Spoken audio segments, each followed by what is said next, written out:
You want it back? Did we use that stuff and stuff? No, none of that. No, I was still too old for that. But I saw a lot. And I kind of not missed it until. It's 5:30. I'd like to call the meeting to order. First item is the pledge of allegiance. I pledge allegiance to the flag of the United States of America, nation under God, indivisible, with liberty and justice for all. Vice Chair, could you read our mission statement? Mission of the Marshall Public School District is to educate, support, and prepare all learners for success. Thank you. Approval of the meeting. We have a motion. So moved. I'll second. Definitions. Hearing none, please vote.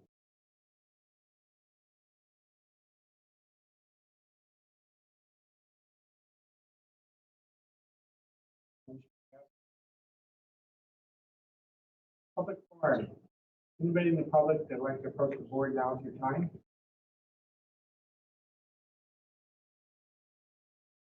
Moving on to our first presentation, 2022 Safe Routes to School. Welcome. Thank you. Thanks for having us. Thanks, Dion and the board for having us here and getting on the agenda. Really appreciate that. My name is Jason Andrews. I'm the city engineer for the city of Marshall. I got with me Jesse Dean, assistant city engineer.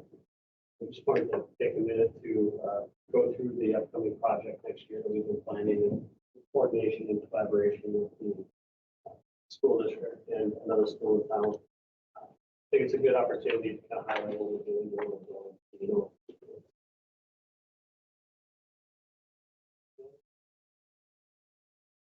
Okay, so for some background, in 2017, the Safe Routes to School plan for Marshall was completed. In that Safe Routes to School plan, there was some improvements identified, not specifically the project that we have here today to talk about, but the whole concepts of improving mobility and accessibility for students and users of the network around the school. In 2018, city staff worked with the school district to put together a grant application for a transportation alternatives grant with MnDOT, DOT.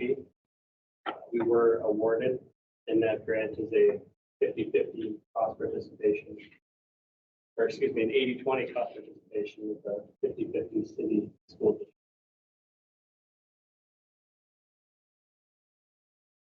The type of work that we're looking at is what are called RRFB push button crossings. They're rectangular rapid flashing beacons. You can see them pictured here as an example of what they look like. The pedestrian approaches, you can push the button on the pole and the lights will start flashing, drawing attention to the motorist. The motorist stop and the user can walk safely across the road. Also with the project, we're looking at dynamic speed limit signs, which are also shown here, where you can see that there's a school zone speed limit sign, some flashing beacons to indicate when it's in effect, and a your speed radar sign as well. Now, as we've been starting to put together this project, we've looked at starting to put it together and start to really design it and scope it. And I'll talk on the next slide for a little bit about this more. South 5 and Lion Street are being milled and overlaid this summer. And as part of that project, we'll be completing some restriping. So there'll be 3-lane roads instead of 2-lane roads as they are today. So what we've identified is to add medians for the project would be, we believe would be a nice enhancement or additional safety feature to the project. So we've started to scope into the project design at this point in time, the medians, because they do fit and we think we can get that included in the project. That is different than when we originally put the project together within the application process, as we were dealing with 2-lane roads and we didn't want to put a median in, we had to split the traffic and bring it back together. With the 3-lane roads, you're able to keep the traffic going straight through and still fit a median in the design. The mill and overlay enhancements that are going on You may remember with the elementary school project, which is got going, we hired SEH to perform the traffic impact analysis. For that study, they identified that Southview Drive should have that 3-lane configuration. So as we mill and overlay that road this summer, we intend to stripe it back with 3 lanes to accommodate for what that is for.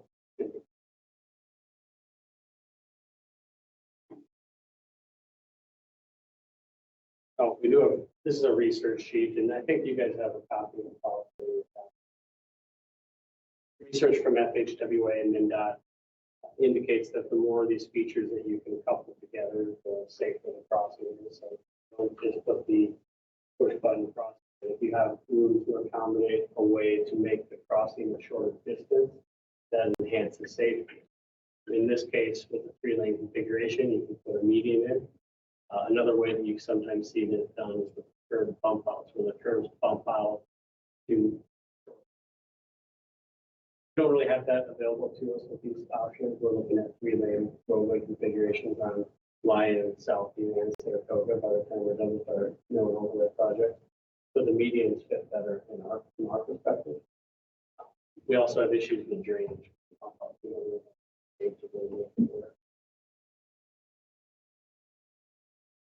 Some feedback received, Jesse spent a lot of time and effort reaching out to other school districts that have these types of improvements in place to try to seek some information, get some feedback from them and what they're seeing with these improvements. Heard a lot of good things, you can read them for yourself, but people generally say that these RRFB type crosswalks are notable improvements. They really draw attention to the pedestrian crossings, and a lot of them point out that they do like that median feature as well. Here's some concept drawings. We can just show you that this is, I think, from amended from the grant application. You can see the striking configuration, but this is Parkside School, and we'll have somewhere near the eastern school property, you get the school zone signage with radar sign. Get the pedestrian crossing over by Adobe. And zoom in, this is what it looks like in a little bit of a closer view. Just off the intersection, we show at this point in time the median, 3-lane striping, and some sidewalk extension into the park.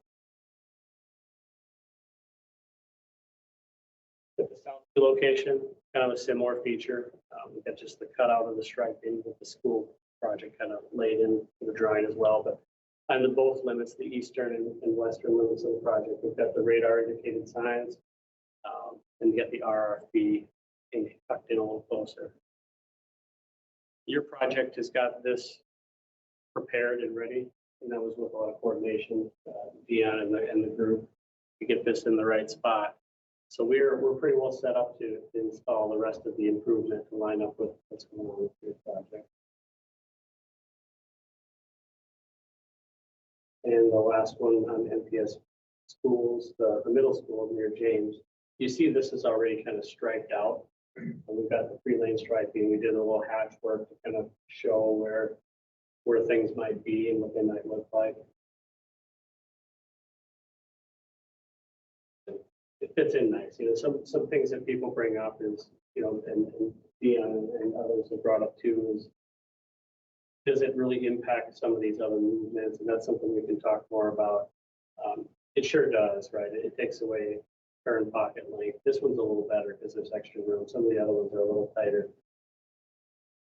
From our perspective, it doesn't impact traffic in a substantial manner because the time of day when your school has the traffic, it offsets against the neighborhood traffic.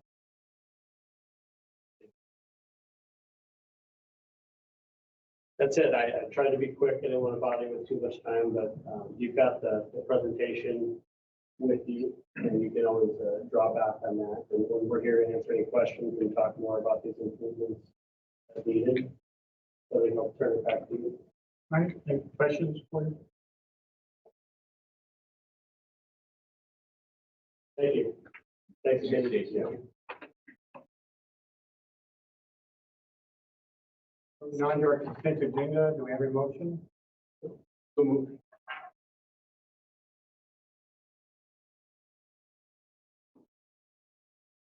I asked that we would remove the 7.8 for discussion later, this Minnesota State High School League membership agreement.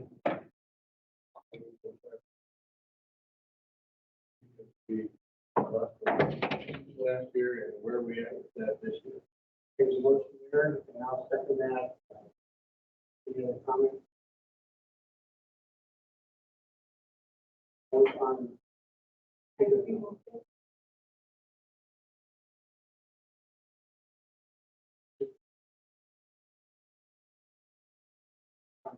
The rest of the consent agenda, any other discussion?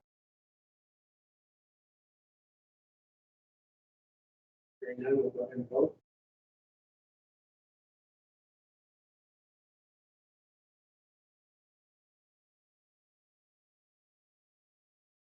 It is approved. Now we'll go ahead and have a motion to talk about the Minnesota State High School League agreement. I'll make a motion to. I second. The reason I requested that. We got a vote. Sorry. We vote approval of the. No, we got to discuss it. Okay, I'm sorry. Go ahead. The reason I brought that up is we each know that the state high school league mismanaged money. That's cost us considerably more than the normal membership. And I think you had said 55% increase. I'd like to know what it's going to cost us this year and what the additional increase is before we can resolve to join. I don't think it's a carte blanche thing for the state. State High School League does good things for us, but increase in expenditure can't go by unnoticed. So last year, it was 13,882. And this year it's 10,531. So it's actually a decrease from last year, about 33. How much had it gone up last year? Well, the previous year, and I want to dig into this a little further, is about 5,600. Went up 8,000 last year, And now it decreased. and it's still 5,000 over what it was 2 years ago. There was a meeting maybe 3-4 weeks ago with the State High School League, and they talked about how they're restructuring their whole fee structure and how they're assessing those back to high school. And I don't have any information. Okay. I just felt it needed to be brought up. It's the State High School League, I'm sure, has heard from every school district with what has taken place. I'm glad we see a decrease from last year. But I hope they move forward with some decent financial management, a better fiduciary system within State High School League. We shouldn't take the hit for their mismanagement. That's the concern I'm raising here. We all feel the same about that. But I just think that dialogue needed to take place. And somehow we need to, be on you with your Minnesota business officers, or you with the Superintendent's Association, Jeremy, can let them know that, that this is not okay. There's been a lot of conversations with districts across the state, with the State High School League, about just understanding how they set their budgets, how they set their bills back, and there've been a lot of information shared back. I just wasn't prepared to have that for this evening. Yeah, And I want to be careful, and I appreciate what you're saying, Bill, but the idea of leaping to mismanagement, I just want to be careful. I don't know that there's enough information to make that leap. I think a lot of organizations, and what I understand from the State High School League is, there were issues with upgrades to technology and COVID and all, a maelstrom of all kinds of different events. I just want to be careful. I don't want to get lumped in with accusations of mismanagement, but I understand the concern of communication with the State High School League. And I kind of had the same reaction when I saw it on the agenda, but I also believe we're somewhat captive, right? We need Well, the high school league. It does provide we benefit to do the districts, need yeah. the service that they provide. We need to hold them accountable also. I think it's good to open up the discussion, just so the public understands too, that these fees are that big. I know where some of the public money goes. So it's good that we bring this and discuss this, so public, if they're watching this on TV or whatever, they know that the fees have gone up that much. And they can help us be aware of that too. Very good. Any other discussion on this? Go ahead and vote, please. So are we voting to approve it then? Not Yes. the consent, no, okay. Just wanted to make sure. we're- To approve the resolution, To league approve the membership. membership.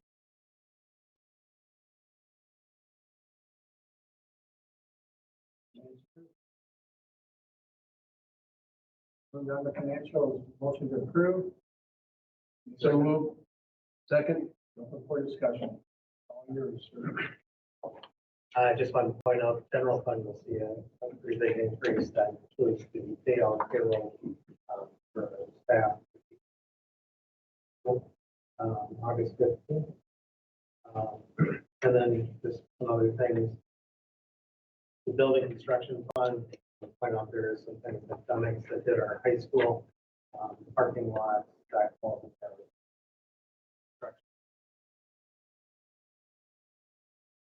Otherwise, everything.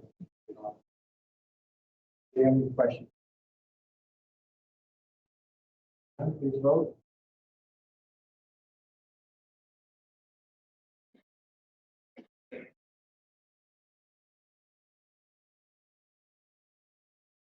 Is approved. And the treasurer's report. Yeah, just a couple of things I just wanted to say when you look at things kind of very year to year. Get a fair assessment of previous years. Audit adjustment. And also page 2, it shows us through June. About $3 million deficit. Just roughly looking at.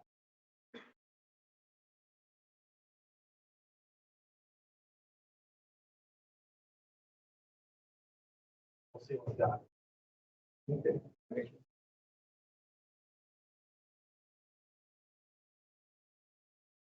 Board members, anybody have anything I can bring up? Wasn't able to participate, but the Pride and the Tiger Foundation did have their golf tournament on July 12th. From every feedback, it was great success and raised some great money for the foundation. So again, thank Pride and the Tiger Foundation board members when you see them. It was a lot of work and they did. How many teams participated, do you know? They were full. 25. 25? Anything else?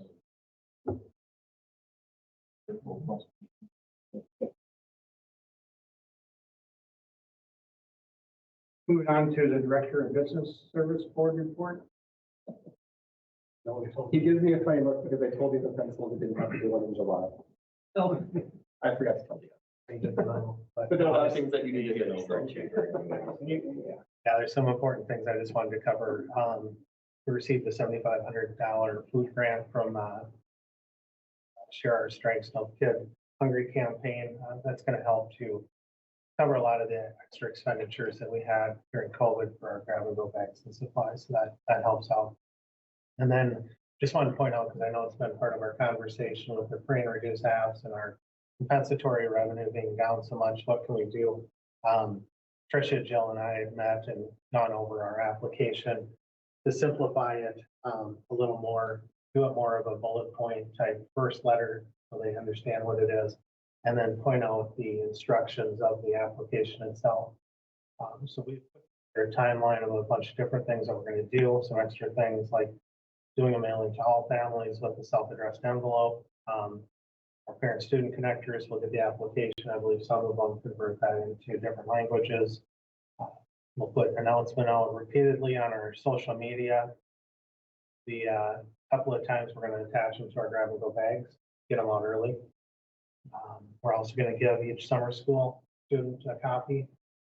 So they're going to end up getting multiple copies of this, but if they return one or more, that's fine. And then Jill's going to track some of this on spreadsheets of all the letters that go out once we get back, so then we can keep fitting it in different ways. And then at the beginning of August, we'll reevaluate, or around the second week of August, we'll reevaluate and just kind of see what response we have. Probably about a month earlier than what we usually do, so we've got some time to hopefully by October 1st, get closer to that 100%. Very good. And then I just want to point out, as you guys drive around the district, hopefully you're noticing some of the LTFM projects that are getting done. You've been over by Parkside, all but the main entryway, sidewalk is done. The other paths look great. I think Parkside's really gonna appreciate that. Sidewalks out at the high school, a couple of sections have been done, and then in a couple of weeks they'll start here at the middle school. Our pool project, the concrete floor is down. Can't even tell there was a pool there. Kind of cool, actually. It's exciting as we start talking about the next phase of that, what we do. And then the projects at the Parkside between the ILC walls, the studs are up. They're doing some of the electrical work on that. The walls will be up, and then the IQ project is going very well. Completion should be 8/14, if not sooner. Bisbee's doing a great job on that. Then I just put a little note in there about the West Side sale. Again, point out Jill and Tricia, who have really done the majority of the work on this one, getting the information out, setting it up, and the sale will be from noon to 6 on Wednesday. I know Tricia and Jill and myself have emailed out to different districts, not only in town, but throughout, and different, just trying to get the word out. And I know Tricia said she's gotten a lot of responses, so we're hoping for a good turnout, and show the public that we're really trying to sell what we didn't use at Parkside. And you notice if you walk through West Side, a lot of the nicer tables and everything right there, because we give people, whether they're dinner attics for inventory or place. Good. Questions? And I just did want to point out on the construction, I put some pictures out there for you guys. A lot of work being done. The Parkside construction project, there were a few punch list items, and those are getting done. As you can see there, the world of difference on that entryway. Railings got repainted. The ADA ramp from the parking lot came in a little too steep, was redone. And drive. The security door that was over West Side was taken out and put in at early childhood. So that's complete. The security door that was in ECFE has been taken out and is over, actually getting installed today at Southfield. And then just to show some progress, because you can't see it from the outside as much, on the inside, we actually started painting the gym floor today. A lot of exciting, like we got cameras up today, lockers. And I just want to point out some dates to you guys. I know the 19th was a big date for us. We've got some inspections that are going to be going on this week with our fire alarm inspection, our fire sprinkler inspection passed this week. That was a nice milestone. These are all things we have to go through to get occupancy. The plumbing inspections at the end of the week. Electrical and elevator inspections will be on Tuesday of next week. And then our HVAC system, which will be a big one, is Tuesday of next week, but hopefully 100% operational by Wednesday. And then we'll have occupancy hopefully on the 30th of July. We're still aiming for our teachers to be able to go in and we'll have occupancy. If we were told on August 2nd to go in, and you know, the movers are here next week with the final furniture. Cleaning's going on in some of the rooms. We still have some work to do. You'll still see quite a bit of work being done after the 30th if we get occupancy by Pesca. And then we'll put together a bunch of things.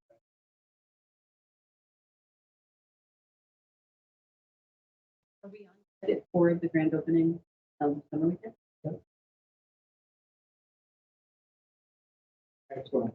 I just want to say, going through this, the work that Deanne has been doing this summer with all the projects that are going on, huge thank you to him. He has been going way above and beyond the hours, and the trust has been high, but he's done a really nice job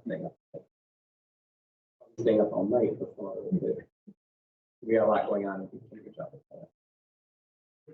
Thank you, Deanne.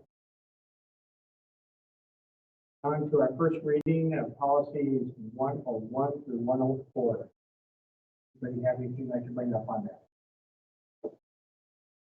A lot of changes in these, kind of a regular review of them again. Under action items, approval of lease agreement between the adult basic ed and Minsky. Who moved? Second, Open for discussion. Just our annual agreement, in between Marsh Public Schools, ADD and SMSU for the different rooms that they lease out each year. Other discussion. Hearing none, please vote.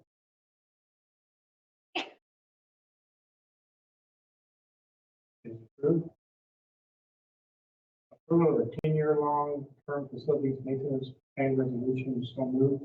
Second. So this is annually, we have to have our 10-year LTFM expenditures and revenues approved by the board and then sent to the state by July 31st. Won't go too much into it. Hopefully, we've done a good job for you guys of expressing what different projects we're doing, the cost of them compared to our revenue. More tweaks on that, just so you guys can kind of see where our fund balance is ending up as we try to keep that train going with different things. Just like you mentioned, the way it's laid out now for this year, and it's just amazing improvements. Kind of organized. I throw a lot of credit to Warren. He has really stepped up in a lot of ways with our LTFM and the project. A lot of things to track. And you guys know me, I ask him almost every day, hey, where are we at on this? And he follows. Like I said, be around with this. Okay, more discussion, let's vote, please.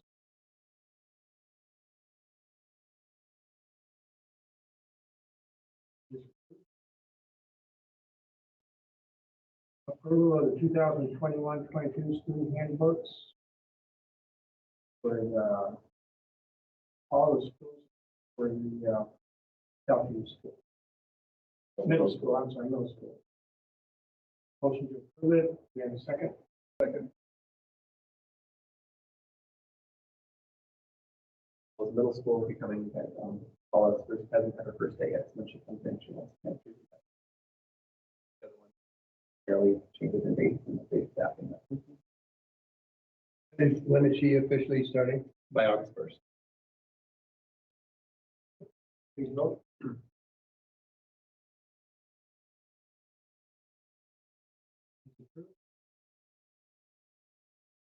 Approval of the 2021-24 tuition agreement with the Millbury Public Schools.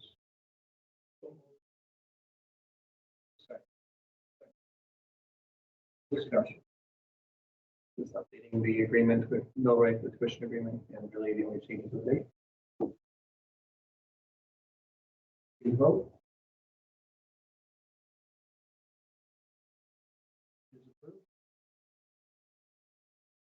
Approval of the superintendent's goals for the 2021-22 school year. Motion to approve. Do we have a second? Second, Any discussion? his leadership, especially during this time of turmoil, for several reasons. You're a steady Eddie, Jeremy, and that shows through positively amongst all of us staff and for your board as well. So really based upon everything that's been going on, you've gone above and beyond as well, and I appreciate that. Further discussion? Please vote.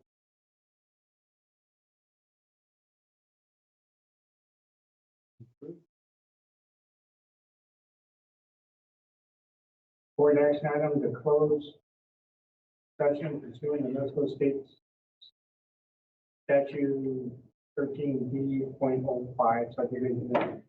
Engaging discussion of the board's legal counsel.